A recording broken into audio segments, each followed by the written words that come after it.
반갑습니다. 네, 사랑합니다.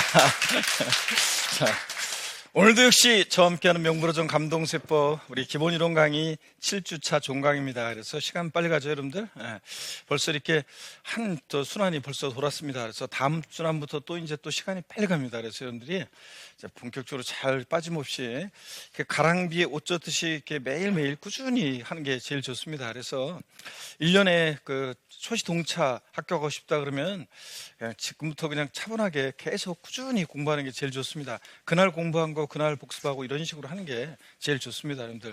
그래서 우리가 어떤 분들은 뭐 2차 과목을 나중에 해라 그런데 뭐 특히 공시세법 이런 과목들 나중에 공부해야 한다는데 나중에 공부하려고 하면 그때는 이제 이미 늦습니다. 이제 여러분들이 그 눈에 들어오지도 않고 마음만 급해지고 또 과정은 또 어려운 과정으로 가 있고 그래서 따라오기가 쉽지 않습니다. 그래서 지금부터 그냥 차분차분 그날 공부한 거 그날 공부하면서 자 그리고 남는 시간에 이제 1차 동차 준비하시는 분들은 1차에 좀 더 집중해서 시간을 좀 할애하고 이렇게 하는 거지.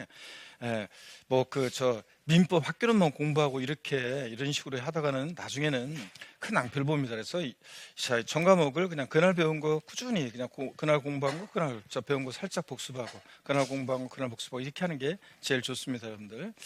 자 보시면 오늘 학습 목표는 할 게 많습니다. 그래서 양도 또는 취득의 시기요. 어느 때를 양도 시기로 하고 취득 시기로 할 것이냐.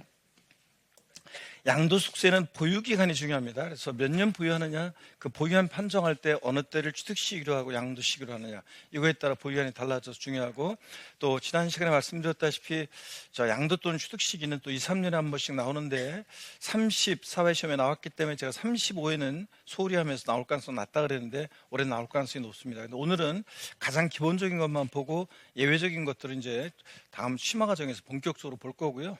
또 양도 숙세 계산하는 과정 이 양도세 계산하는 과정, 계산 구조와 함께 또 양도책 산정, 자 중요하죠. 그래서 양도속세, 양도차익은 어떻게 산정되는지 설명할 수 있다. 또 우리가 양도속세 계산하는 과정에서 장기 부유 특별공제라는 거, 자 이것에 대해서 여러분들이 오늘 공부하고 설명할 수 있다. 또 양도소 기본공제라는 것도 여러분들이 배우고 또 설명할 수 있다. 기본공제는 어떤 건지. 또 양도속세 우리 과세표준 결정되면 곱하기 세율이죠. 양도세 세율에 대해서 설명할 수 있다. 34회 시험에 나왔고요, 세율이. 그래서 35회 시험 때는 제가 세율을 직접적으로 물어볼 가능성은 낮다 그랬는데 세율에 관한 것도 기본적으로 우리 항상 알고 계셔야 됩니다. 또 미등기 양도합니다. 자기 명의로 취득에 관한 등기하지 않고 양도했을 때 여러 가지 불이익을 줍니다. 조세 포탈 우려 가능성이 높기 때문에. 또 미등기 양도했는데도 근데 정당한 사유가 있다고 봐가지고 미등기 양도 제외자산이라고 해서 미등기 양도에 대한 불이익을 주지 않는 경우도 있습니다. 이런 것에 대해 설명할 수 있다. 또 양도숙세 납세 절차요. 신고 납부하는 세금인데 언제까지 어떻게 신고 납부하는지 납세 절차에 대해서 설명할 수 있다. 중요하고요. 35회 시험 나왔지만 여전히 또 중요합니다. 국외자산에 대한 양도숙세도 우리가 공부하게 되는데 해외에 있는 국외에 있는 자산을 양도했을 때 양도숙세가 부과되는데 이것도 국내재산 양도와 비교해서 우리가 정리를 해두셔야 돼요.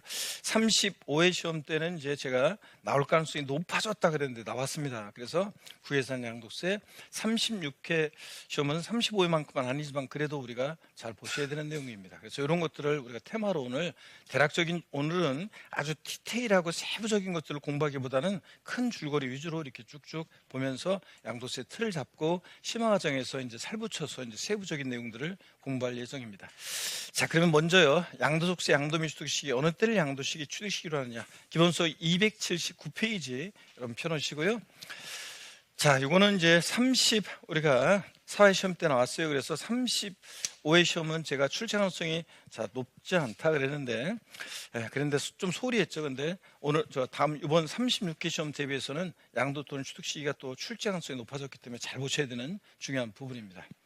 보유기간 판정 때문에 중요해요. 어느 때를 취득 시기로 하고 양도일로 하느냐. 보유기간 그러면 당해재산 취득일로부터 양도일까지를 일반적으로 보유기간을 계산하는데 보유기간에 따라서 양도세는 한 푼도 세금을 안 낼 수도 있고 또 세금이 과세가 되더라도 보유기간에 따라 달라지기 때문에 의미가 있는데 오늘은 제일 중요한 일반적 거래만 오늘 한번 보고 가겠습니다. 여러분들 대금 청산일로 합니다. 그래서 매매 같은 일반적 거래요. 자, 어느 때를 양도미 취득이 실화냐? 대금 청산일. 그래서 실제로 잔금의 전부를 주고받은 날을 말합니다. 대금 청산이라는 게 계약서와는 상관이 없어요. 그래서 실제 잔금 지급한 날이지 계약서상 잔금 지급이다 그러면 틀립니다, 여러분.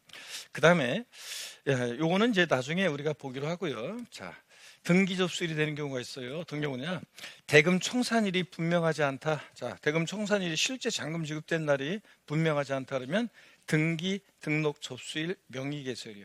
부동산은 등기 접수일인데 우리가 주식은 주주 명부에 등재되고 명의개소일을 우리가 취득시로 하는데 그냥 시험에서는 부동산으로 특정되면 등기 접수일이지만 대개 시험은 그냥 대금 청산일이 분명하지 않은 경우 이렇게 해가지고 나와요. 그럴 때는 그냥 등기 등록 접수일 명의개소일 이렇게 알아두시고, 그 다음에 대금 청산하기 전에 만약에 등기를 먼저 했다 그러면 등기 접수일이고요. 자, 등기일이 빠르면 등기 접수일. 그래서 우리가 실무적으로도 여러분들 실생활에서 이제 실무적으로도 보유기간 물어보는 제자분들이 계시는데 딴 거 없어요.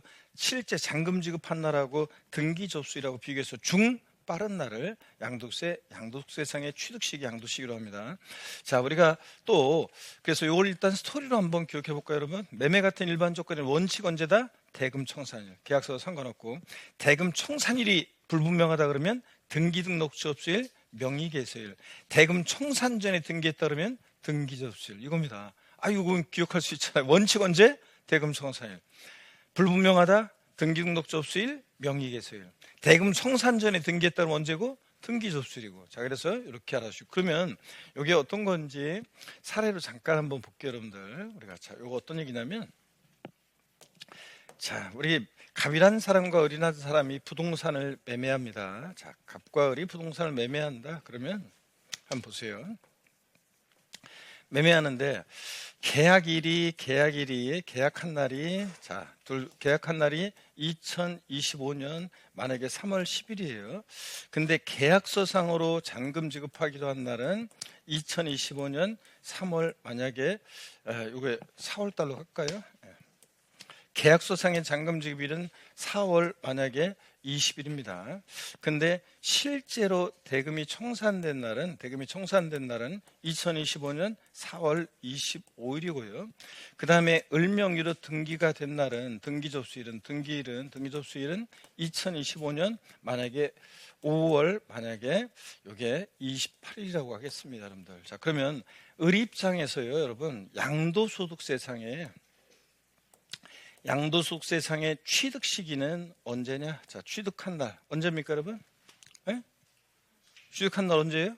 금방 반대. 자, 원칙 언제라고요? 대금 청산일이요. 네, 계약서와 상관없이 등기일이 빠른 일을 항상 봐야 되는데 등기일이 더 늦으니까 대금 청산일 4월 25일입니다. 자, 그러면 갑 입장에서 양도소득세상의 양도 시기는 언제냐? 자, 그럼 양도시기 언제입니까, 여러분?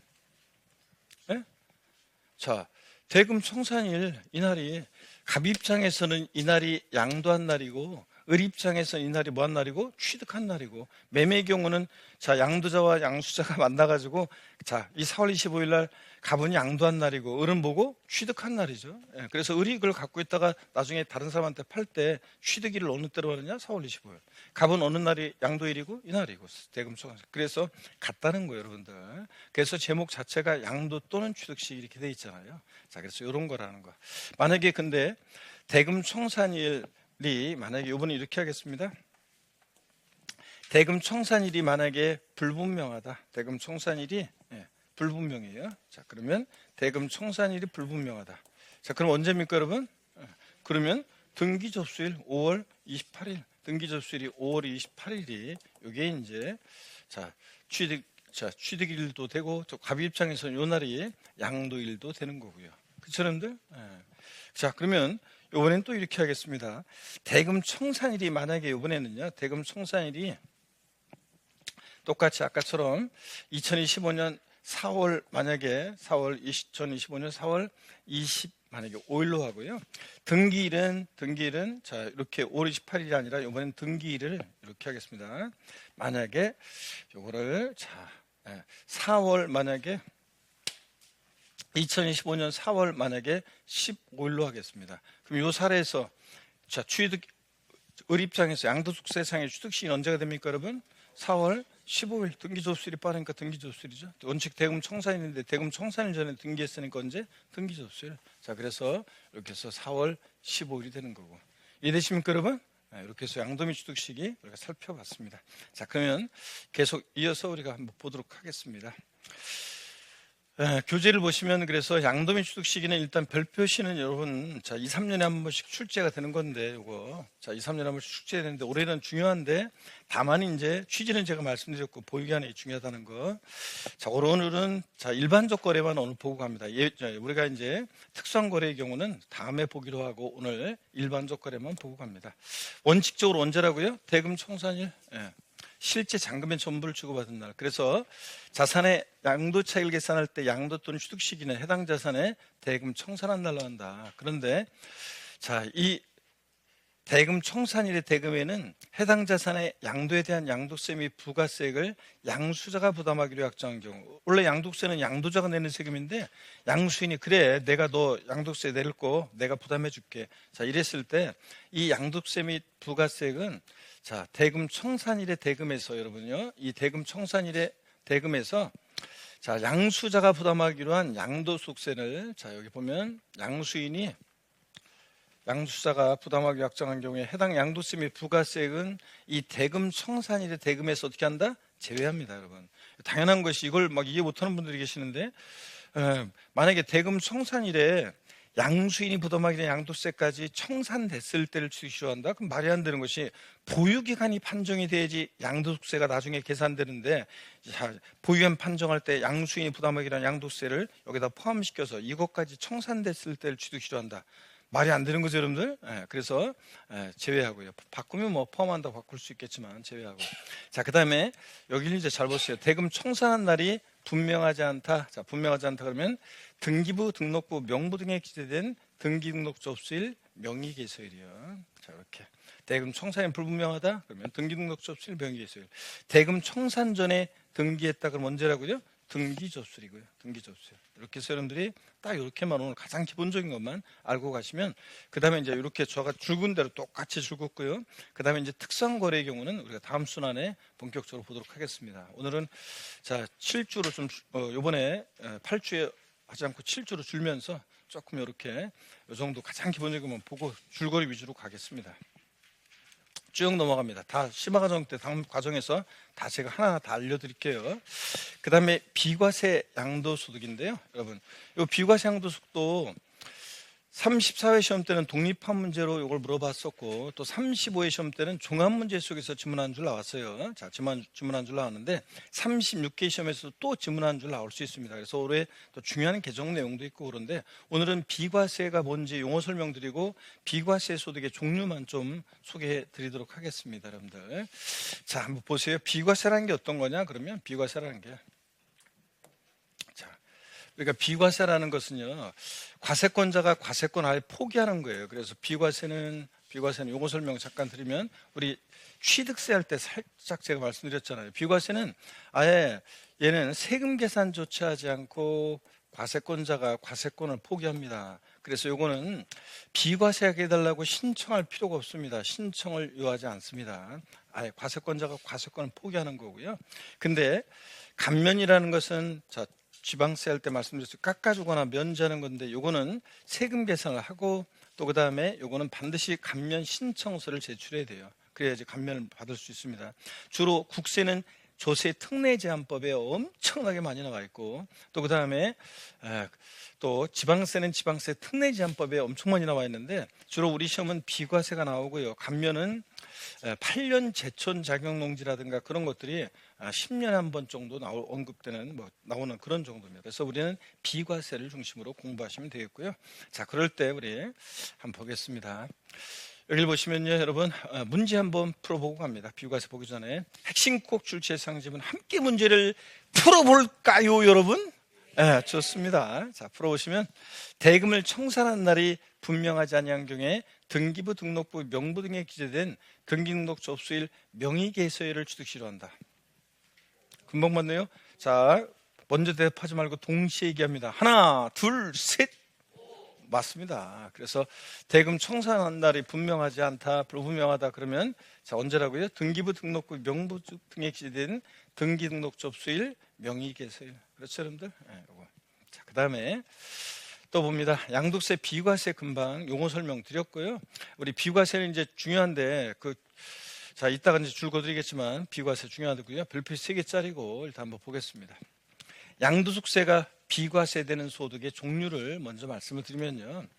파산 선고에 의한 처분으로 발생한 소득 비과세입니다. 자, 어떤 거냐면 법원에서 어떤 채무 변제 불능자에 대해서 파산 선고를 내려요. 그러면 파산 선고를 받은 채무자의 남아있는 재산은 파산재단에 속하게 되고, 파산재단에 속한 채무자의 재산이 이제 나중에 채권자들한테 빚잔치가 벌어집니다. 그러면 요 이전할 때 요거 누구한테 양도세라고 할 거예요? 법원에서 얘는 빈 털털이라고 인정했는데, 그래서 파산 선고에 의한 처음으로 발생한 소득 비과세한다. 제목만 하나 두시고, 그 다음에 일정한 농지 교환, 맞바꾸는 법령이 정하는 농지 교환으로 인한 소득 비과세고요. 일정한 농지 분합, 나누거나 합치거나 분합으로 인한 소득 비과세입니다. 그래서 일정한 농지 교환 또는 분합으로 인한 소득 비과세하는데, 이 비과세 요건 알고 있는지를 34회 시험 때는 정답 지문으로 물어봤었고요. 나중에 우리가 자세히 배우게 됩니다. 오늘은 종류만 보고 갑니다. 지적재소에 관한 특별법 규정에 따른 경계약정으로 지적공부상 면적이 감소돼서 지급받은 조정금, 요거 비과세입니다. 이게 어떤 거냐면, 이 지적재소에 관한 특별법이라는 게 왜 만들어졌냐 그러면요, 우리나라 이제 지적도라는 것이 일제시대 때 측량된 것을 바탕으로 옛날에 돼 있었고, 이게 또 종이로 돼 있었고, 그러다 보니까 저 측량 자체가 좀 부정확한 것도 있고, 그래서 요즘은 인공위성 시대잖아요. GPS로 정확하게 측량을 다시 할 필요성도 있고, 또 그 다음에 이제 디지털 작업할 필요성도 있어가지고 이 특별법에 따라서 다시 측량을 했습니다. 그랬더니 경계가 종전하고 달라져요. 측량을 다시 했더니. 그렇다고 해가지고 국가에서 야, 이거 네 땅 아니잖아, 측량 다시 해보니까 빨리 내놔, 너 가져, 막 이렇게 할 수 있어요? 없죠, 여러분들. 자, 그래서 다시 측량을 했어요. 그러면 이게 달라졌을 때 공부상 면적이 늘어난 사람한테는 조정금을 징수하고, 줄어든 사람한테는 조정금을 지급해요. 자, 그럴 때 이 주는 주체도 공적 기관이고 면적이 감소도 지급받은 조정금, 이 토지 소유자 입장에서는 토지를 사실상 이전하고 이걸 받은 게 아니에요. 토지는 그대로 있고요. 공구상 면적만 줄어들어서 그랬기 때문에 이 지적공구상 면적이 감소돼서 지급받은 조정금, 요거는 비과세입니다. 주는 주체도 공적 기관이고요. 그 다음에 1세대 1주택과 그 부토지 양도소득을 비과세하는데, 여기서 고가주택 제외라고 되어 있죠. 항상 1세대 비과세에서 고가주택 가로에 제외 이렇게 나옵니다.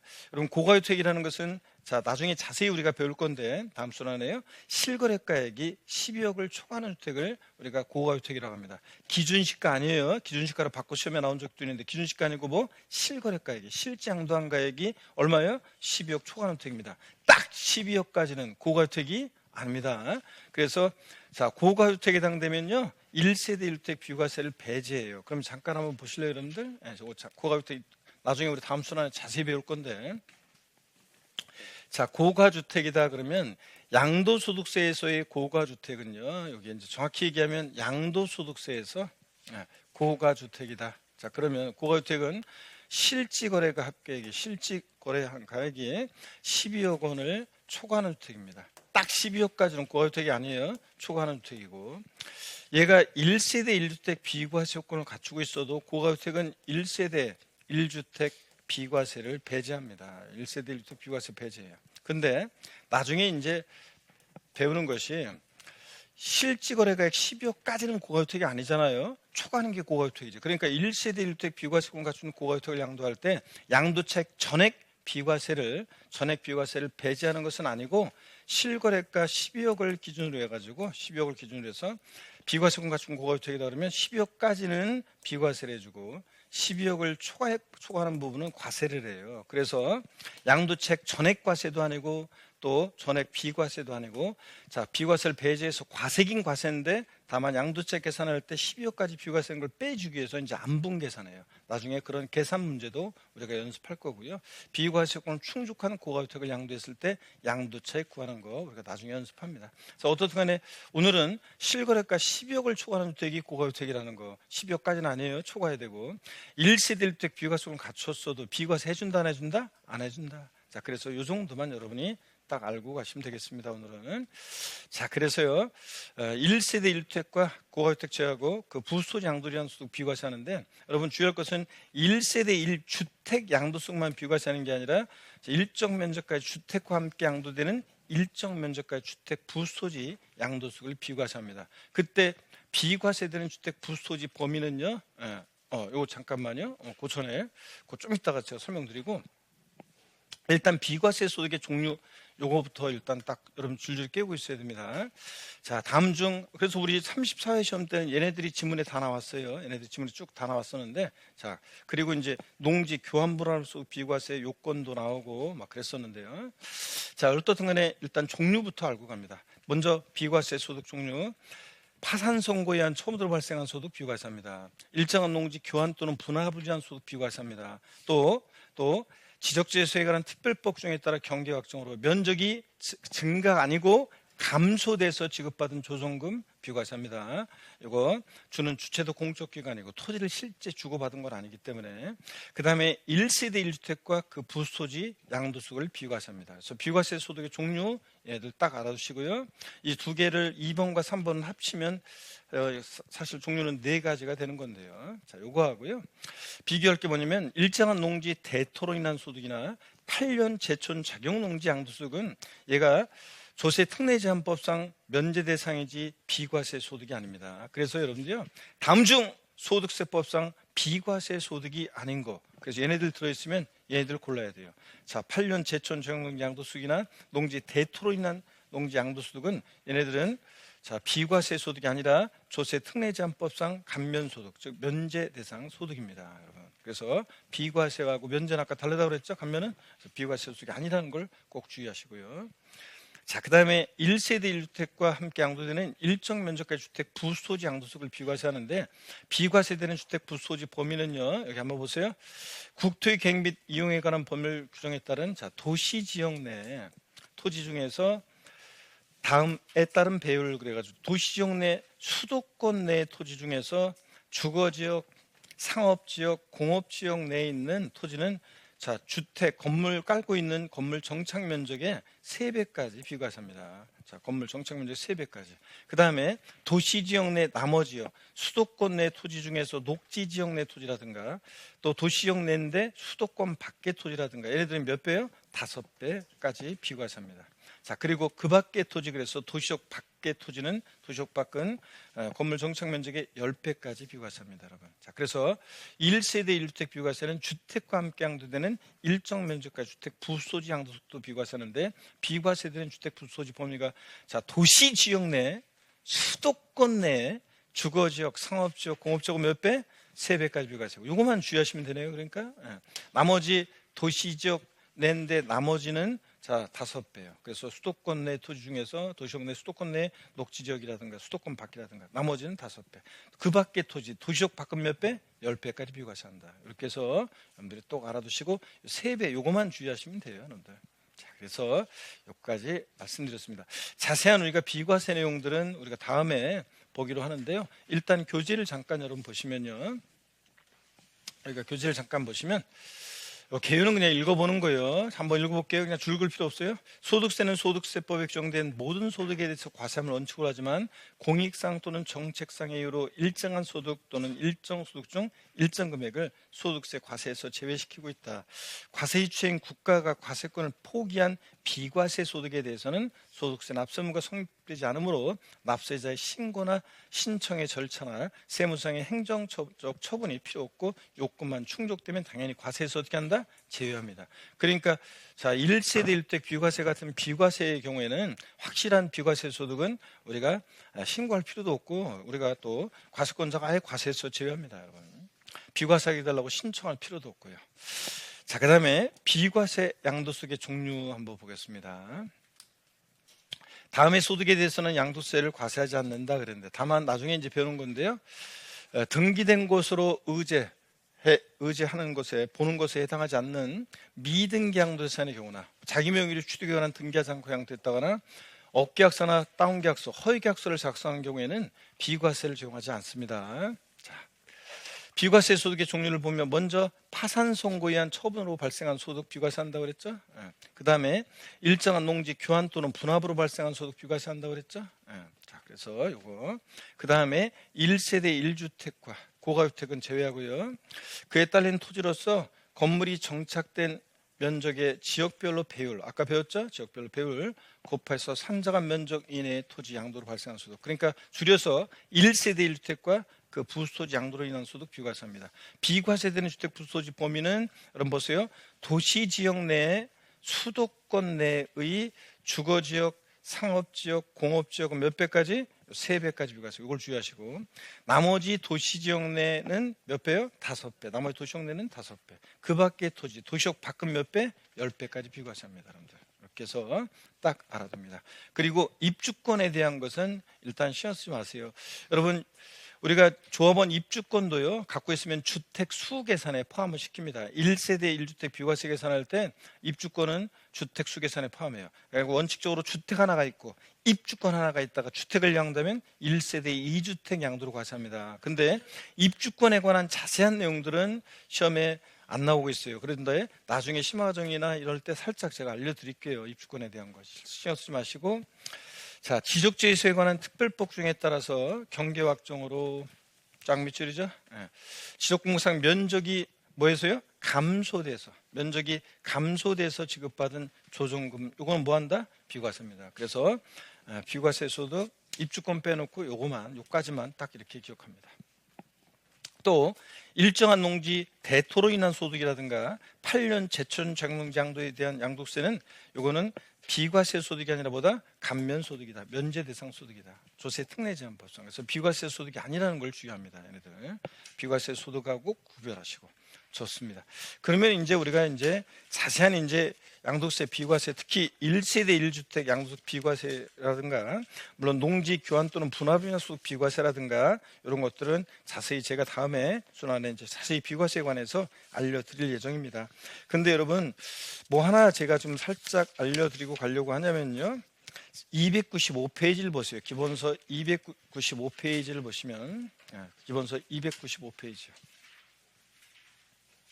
기본서 295페이지를 보니까 어떤 게 나오냐면 자, 어떤 거냐면요.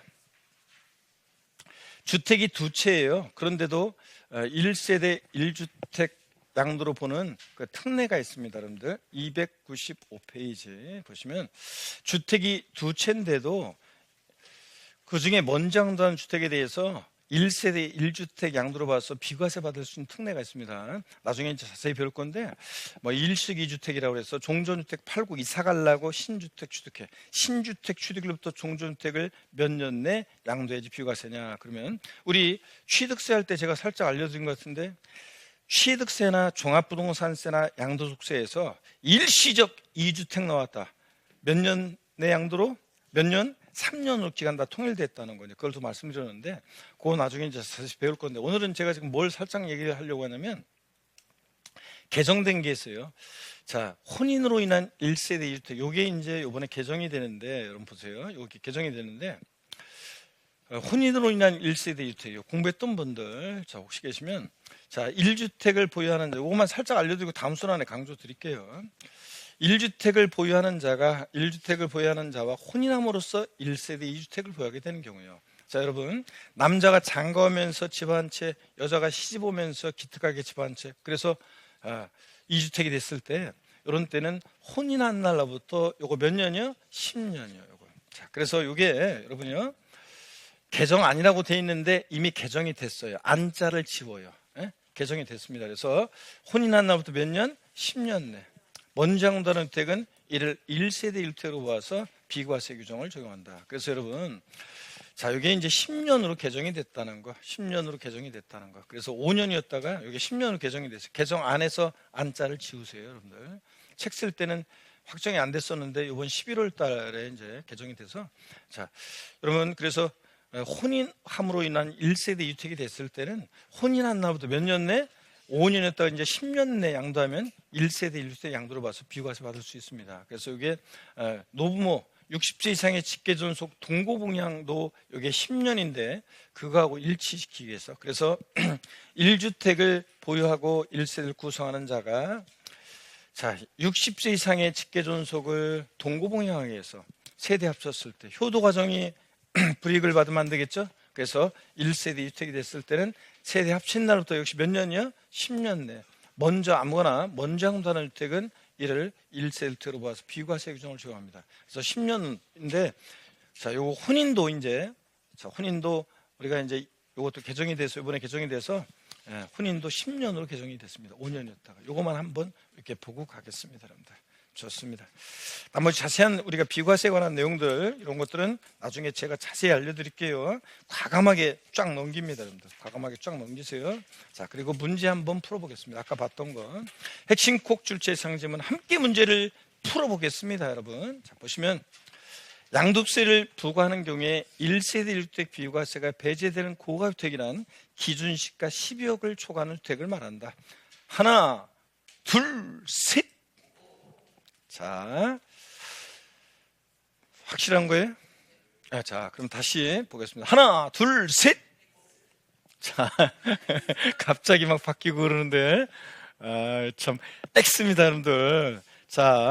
기출됐던 질문인데, 우리가 양도소득세에서 1세대 1주택 비과세 배제되는 고가주택이라는 것은 기준시가가 아니라 실거래가액 계획이, 기준시가가 아니라고 했죠? 실거래가액 계획이 12억을 초과하는 주택입니다. 여러분, 끝까지 중요한 포인트가 어떤 건지 잘 봐야죠, 여러분들. 숫자만 보면 하수. 항상 여러분, 숫자만 보면 항상 하수예요. 숫자를 보고 항상 숫자 발 앞에 있는 것도 같이 보는 습관을 가르쳐야지 고득점합니다, 실수 없이. 그래서 숫자만 보면 하수여가지고 어이없이 틀립니다, 여러분들. 항상 세법은 숫자만 보면 하수, 숫자 발 앞에 있는 것 같이 봐야지 고수가 됩니다. 실거래가 12억을 초과하는 주택이 고가주택입니다. 또 문제 나오네요. 양도세 1세대 1주택을 양도하는 경우에 비과세되는 주택의 부토지는 수도권 정비계획법 규정에 따른 수도권 내 토지 중 주거지역, 상업지역, 공업지역 내 토지는 건물 정착 면적의 5배이다. 좀 이따가 제가 물어볼 때 동시에 얘기하라고 그랬잖아요. 하나, 둘, 셋. 그렇습니다. 이거는 단순 암기식 문제는 잘 맞춰야 돼. 그래서 이 비과세되는 주택 부토지 범위가요, 수도권 내, 그러니까 여기 일단 수도권 내 토지 중에서 여기 도시지역이란 말이 빠져있네. 도시지역 내란 말이 꼭 있었어야 되는데, 도시지역 내, 수도권 내 토지 중 주거지역, 상업지역, 공업지역 내는 요거 몇 배요? 3배입니다. 3배. 정확히 얘기하면 도시지역 내란 말이 들어가 있었어야 되는데, 어쨌든 간에 출제자 의도를 보시고 면제와 경감 이런 거 넘어갑니다. 여러분 어디로 가냐면 계산 구조로 갑니다. 여러분 교재 309페이지로 바로 그냥 쫙 넘기세요. 일단은 제일 중요한 우리가 이제 계산 과정, 계산 구조의 또 전체적인 또 틀을, 가장 중요한 틀을 보면서 용어 익히시고 오늘 이렇게 가신 다음에 기본 이론 때 가고, 그 다음에 이제 여기다가 이제 심화 과정 때 살붙여가지고 본격적으로 보겠습니다. 여러분들 과감하게 넘깁니다. 309페이지 펴놓으시고 고개 드시고 스트레칭 한번 합니다. 목 운동부터. 하나, 둘, 셋. 반대로 하나, 둘, 셋. 허리도 여러분요 좌로 우로 돌립니다. 기지개도 한번 화끈하게 제끼시고 어깨도 돌리시고. 좋습니다, 여러분들. 보시면 양도소득세 계산 구조. 아까 그 비과세에다가 그 원래 별표시 세게 하시고, 그 우리가 아까 비과세 그 몇 페이지냐면 거기 제목에 별표시 세게 하셨어야죠. 283페이지 제5절 비과세 양도소득 별표 세게 하시고, 35회 때는 종합문제 속에서 주문한 줄 나왔지만 또 종합문제뿐만 아니라 독립학 문제로 또 나올 수 있습니다. 283페이지 제5절 비과세 양도소득의 별표 세게 하시고, 그 다음에 제7절 양도세 계산 구조, 여기에 여러분들이 또 별표시를 또 세게 하셔야죠. 이따 교재 또 보겠지만. 양도세 계산하는 과정이요, 이제 이 계산 과정을 잘 여러분들이 보셔야 되는데, 먼저 이 계산 구조요, 제가 설명을 먼저 드리겠습니다. 우리가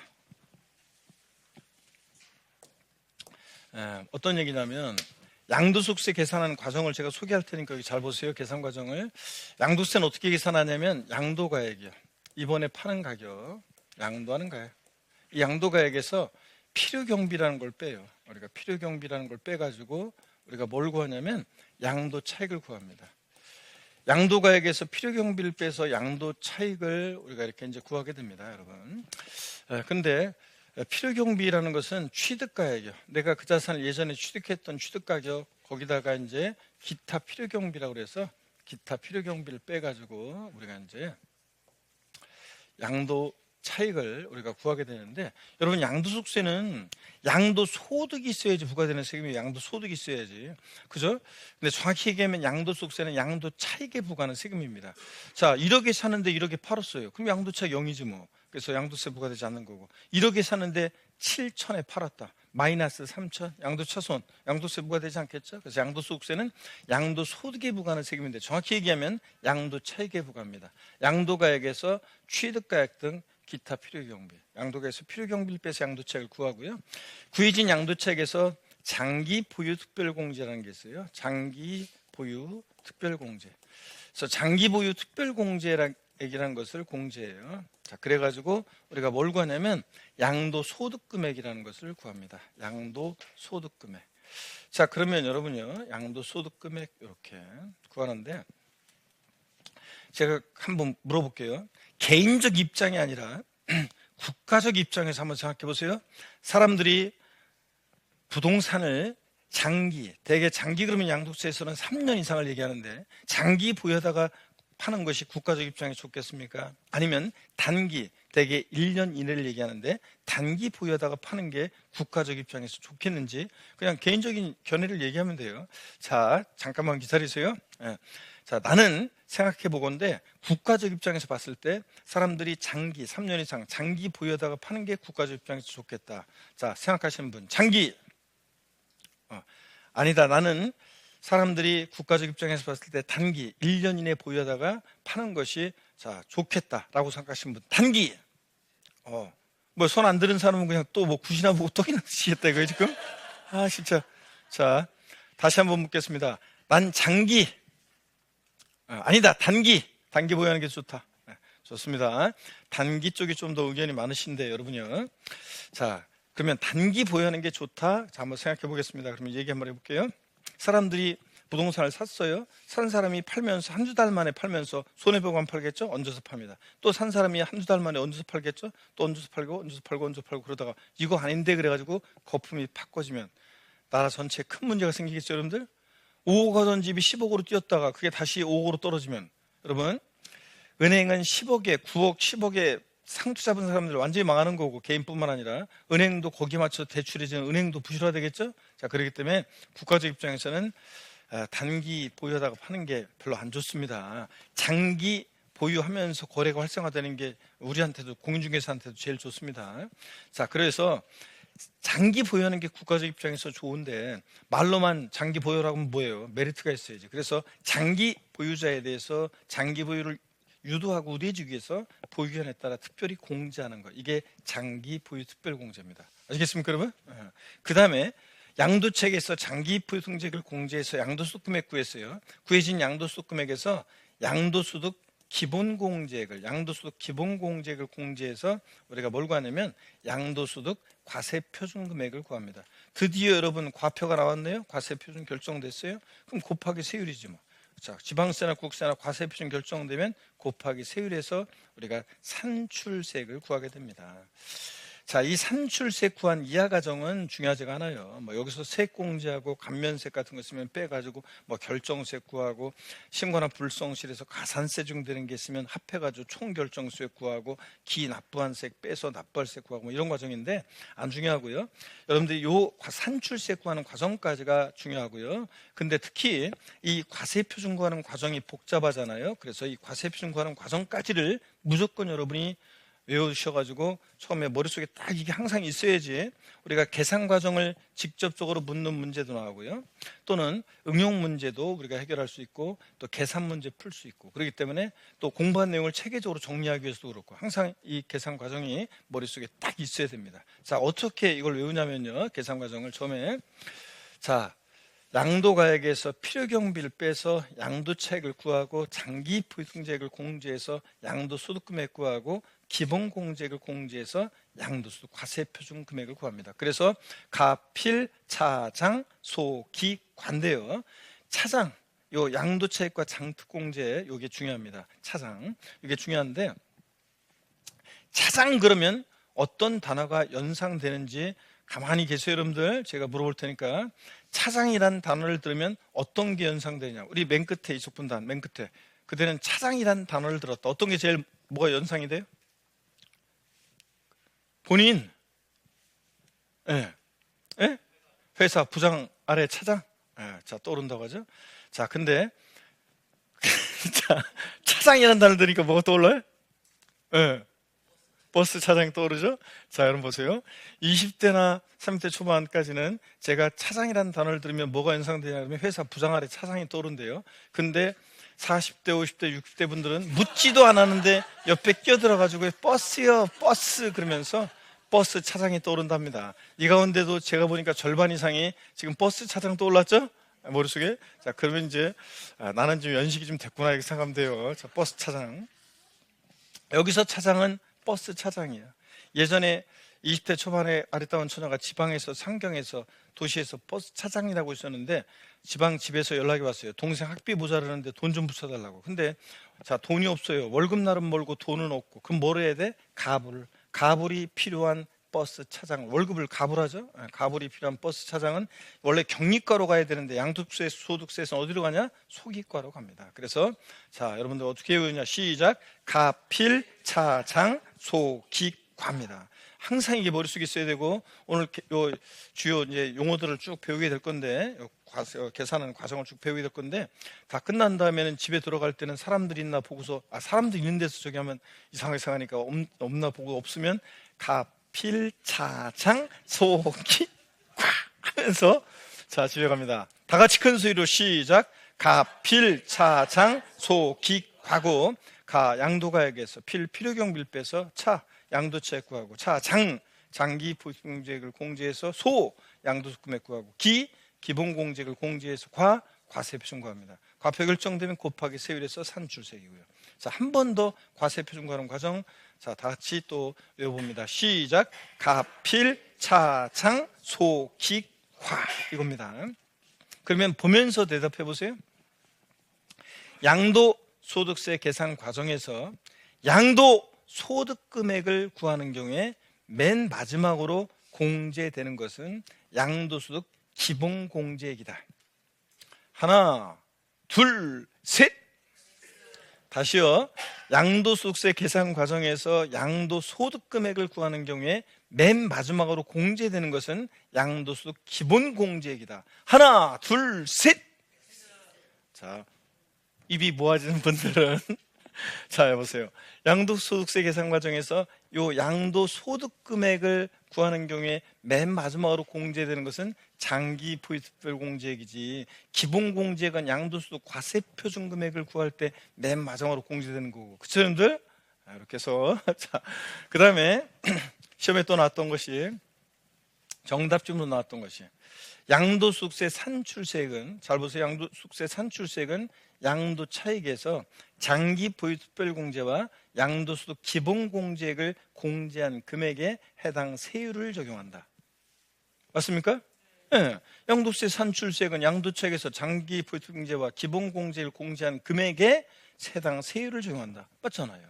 이렇게 해서 계산 과정 알고 있는지를 또 직접적으로 물어보기도 하고 어떤 계산 문제 풀 때도 그렇고 지금 33, 34, 35 연달아 3년 연속 문제가 양도세 계산 문제가 다 이 양도소 과세표준 금액을 구하라는 문제가 계속 나왔어요. 3년 동안 지금. 그래서 과필차상수기과는 기본적으로 알고 있어야 되고 이거 과필차상수기과만 알고 있으면 풀 수 있는 그런 산수 문제가 지금 3번 중에서 2번 나왔고 35회 시험은 요 과필차상수기과를 두 개의 대상에 대해서 각각 과필차상수기과를 알고 있어야 되고 그 다음에 이제 결손금 통산이라고 해서 나중에 배우는 건데 심화 과정에서 그거를 또 응용해서 또 물어보는 그런 계산 문제가 나와서 조금 35회 시험은 시간 내에 풀기가 조금 시간에 걸렸던 문제인데 대부분의 수험생들은 두 개 중에 하나, 가필차상수기과 딱 알고 있으면 풀 수 있는 요 문제 계산이 딱 나오면 하나를 계산하면 그러면 보기가 두 개가 딱 정답이 딱 나와요. 그럼 두 개 중에 하나 대충 숫자가 요게 요럴 거야 해가지고 찍어가지고 대부분 잘들 문제를 맞췄더라고요, 여러분들. 그래서 어떻든 간에 자, 가필상수기가 알고 있는 인지를 계속 3년 동안 묻고 있습니다. 꼭 알고 있어야죠. 계산 과정. 그러면 일단 여러분 보세요. 양도세 계산 과정에서 먼저 양도 차익 계산할 때 양도가액과 취득가액은요, 여러분 양도가액과 취득가액은 동일 기준 적용 원칙이라는 게 적용돼요. 동일 기준 적용 원칙. 동일 기준 적용 원칙. 양도가액과 취득가액의 동일 기준 적용 원칙이라는 게 적용되는데 이게 어떤 거냐면 이건 학자들이 쓰는 표현이고 법령이 어떻게 되냐면 양도책 계산할 때요. 양도가액을 보세요, 여러분. 자, 양도책 계산할 때 양도가액을 실지거래가액을 적용하면 취득가액도 실지거래가액을 적용한다. 자, 그 다음에 양도책 계산 시 양도가액을 국세과세 기준시가를 적용하는 경우에는 취득가액도 기준시가를 적용한다고 되어 있습니다. 자, 그래서 이게 양도가액과 취득가액의 동일 기준 적용 원칙이에요. 양도책 계산 시 양도가액을 실거래가를 적용하면 취득가액도 실거래가, 양도가액을 기준시가를 적용했으면 취득가액도 기준시가를 적용합니다. 이게 동일 기준 적용 원칙이에요. 그런 거지. 양도책 계산할 때 양도가액은 기준시가를 적용했는데 취득가액은 실거래가를 적용할 수 있다 없다? 없다는 게 원칙입니다, 여러분들. 자, 여러분 보세요. 이게 취득가액을 기준시가를 적용하는 것은 딱 하나예요. 양도가액을 기준시가에 의할 때만 취득가액도 뭐? 기준시가입니다. 취득가액이 기준시가 적용되는 건 딱 하나라고요. 양도가액을 기준시가에 의하면 취득가액도 기준시가입니다. 이걸 한 가지 알아두시고요. 자, 그 다음에 이걸 일단 먼저 알아두시고 그 다음에 계속 이어서 보겠습니다. 양도차익 계산은 어떻게 하냐면요. 지금 양도차익 계산 이렇게 합니다. 자, 보세요. 양도차익 계산. 양도세 양도차익 계산은 원칙적으로 양도가액과 취득가액에 대해서요 실지거래가액을 적용하는 것이 원칙입니다. 양도가액과 취득가액은 실지거래가액을 적용해서 계산하는 게 원칙입니다. 옛날에는 기준시가과세가 원칙이었어요. 부동산 같은 거. 근데 지금은 오래됐습니다. 지금 2008년도부터는 이제 실거래가과세가 도입돼서 이제 실거래가를 적용합니다. 실지양도한가액, 실지취득한가액 적용해서 계산하는 게 원칙입니다. 자, 근데 예외적으로요. 이 실지거래가액이 불분명한 경우가 있습니다. 실거래가액이 불분명한 경우.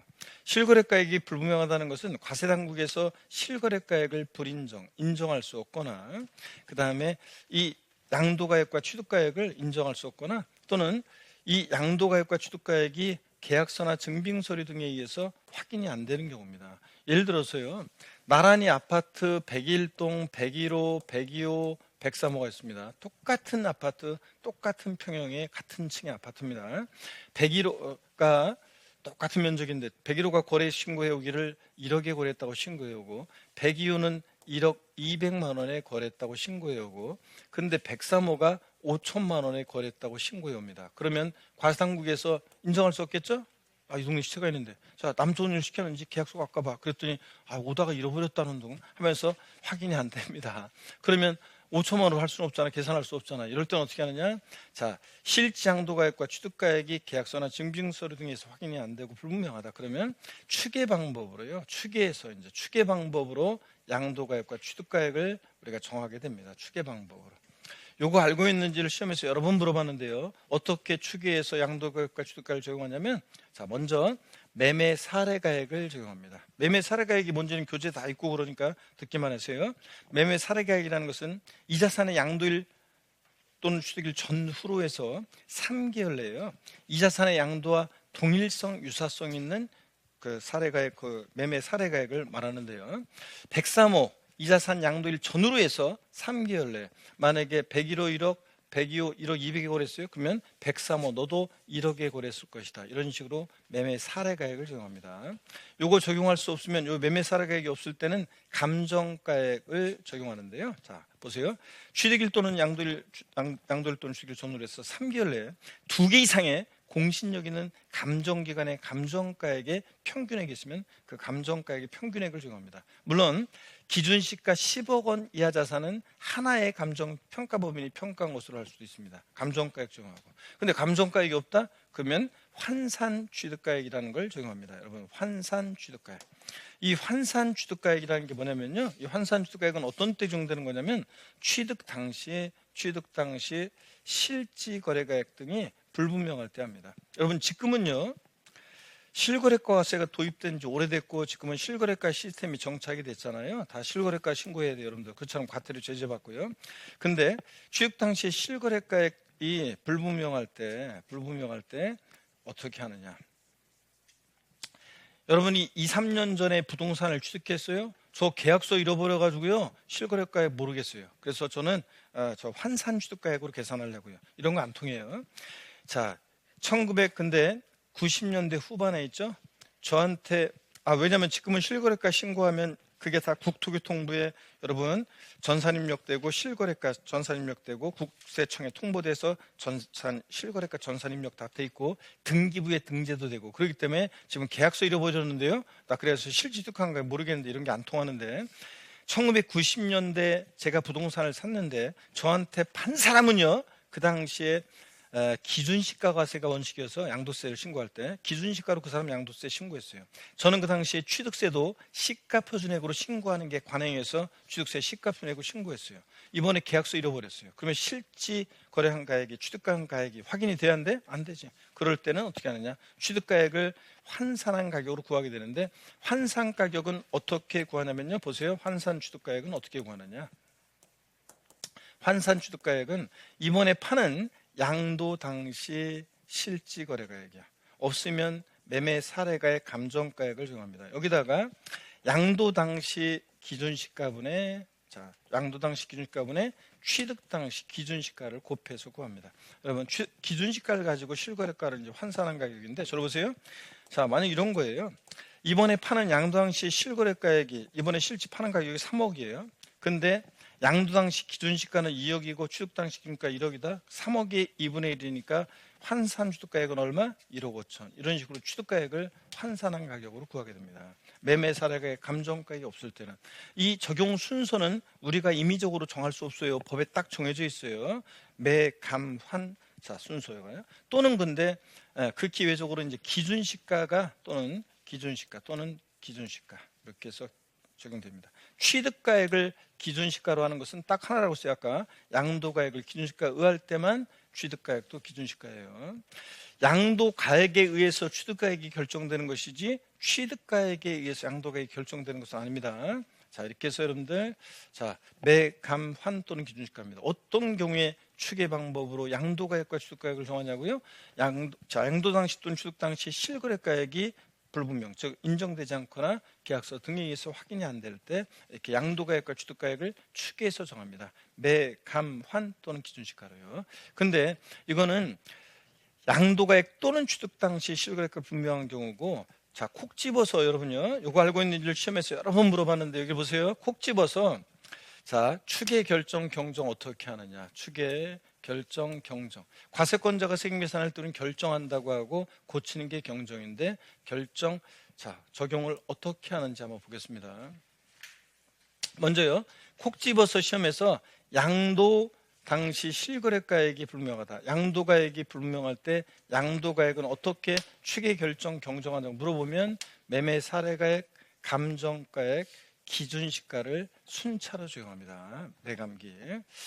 머리글자를 따서 매감기. 그 다음에 콕 집어서 취득가액이 불분명할 때 취득가액은 어떻게 추계 결정 경정하냐고 물어보면 요거는 매, 감, 환, 기 순서로 추계 결정 경정합니다. 여러분, 순서 바뀌면 틀려요.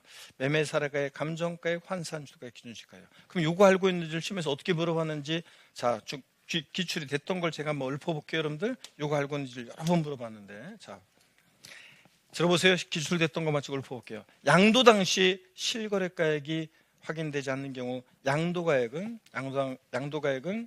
매매 사례가액, 감정가액, 환산 취득가액, 기준시가를 순차로 적용한다.